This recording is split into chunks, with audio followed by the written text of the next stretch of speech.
semuanya, perkenalkan nama saya Angelia. Saya Melissa. Saya Novella. Saya Vanessa. Saya Winnie, dan hari ini kami akan membahas mengenai kasus Bali 9 yang tahun belakangan ini sedang marak dibicarakan. Jadi, Bali 9 adalah sebutan dari media massa kepada 9 orang warga Australia dalam kasus penyelundupan heroin seberat 8,2 kg dari Indonesia ke Australia. Nah, di dalam kasus ini, 2 orang yang diyakini sebagai otak dari penyelundupan, mereka dijatuhi hukuman mati. Sementara 7 lainnya dijatuhi hukuman seumur hidup.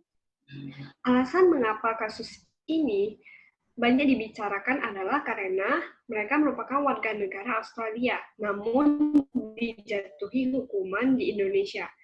Nah, menurut kalian gimana mengenai hal itu?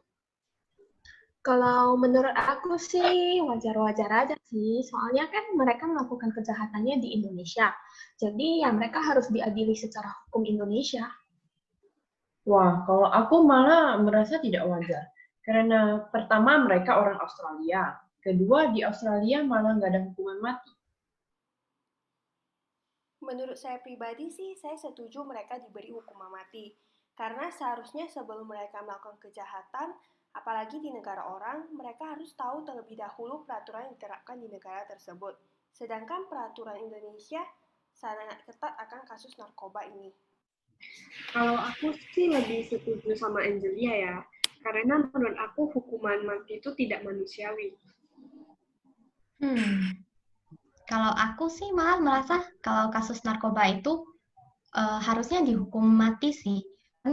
Itu membahayakan banyak orang saja kalau mereka mendapatkan hukuman mati. Iya, aku juga setuju sama Melissa. Sesuai dengan Pancasila kita, yang sila ketiga, butir pertamanya itu tertulis bahwa kita harus menempatkan persatuan, kesatuan, serta kepentingan dan keselamatan bangsa dan negara sebagai kepentingan. Mereka menyelundupkan narkoba, berarti kan mereka udah membahayakan orang-orang di sekitar mereka sih. Tapi sesuai sila Pancasila yang kedua, yang butir ke-6 itu, yaitu menjunjung tinggi nilai-nilai kemanusiaan. Kalau diberi hukuman mati kan kurang manusiawi ya. Iya juga sih, tapi yang setahu saya ya di Indonesia itu hak dan kewajiban kan harus seimbang. Jadi kalau kita ingin memperoleh hak kita, ya seharusnya kita juga melaksanakan kewajiban kita dulu, seperti misalnya menaati peraturan di Indonesia.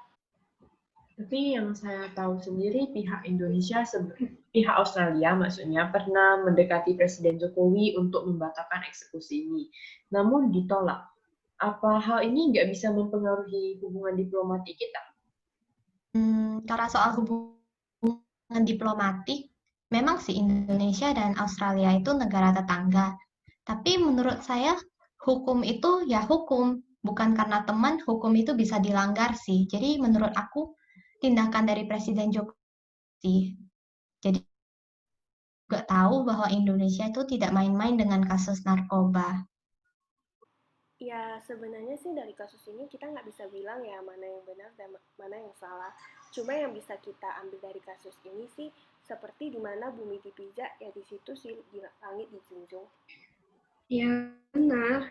Kita berada, kita senantiasa menaati hukum dan peraturan yang berlaku. Jika kita ingin hak kita dipenuhi, kita harusnya menjalankan kewajiban kita dulu sebagai warga negara. Kami satu kelompok berharap bahwa kejadian seperti ini tidak akan terulang kembali. Tapi kembali lagi kepada pihak yang lain, apakah mau pro atau kontra. Karena setiap orang punya pandangan yang berbeda. Dan kami tidak bermaksud untuk menyudutkan pihak manapun. Sekian dari pembahasan kami mengenai kasus dari Bali 9. Apabila ada kesalahan dalam penyampaian pendapat, kami dari video ini semua bisa belajar bahwa narkoba itu merupakan hal yang dilarang di Indonesia dan juga hukum Indonesia sangat menindak keras. Terima kasih dan sampai jumpa.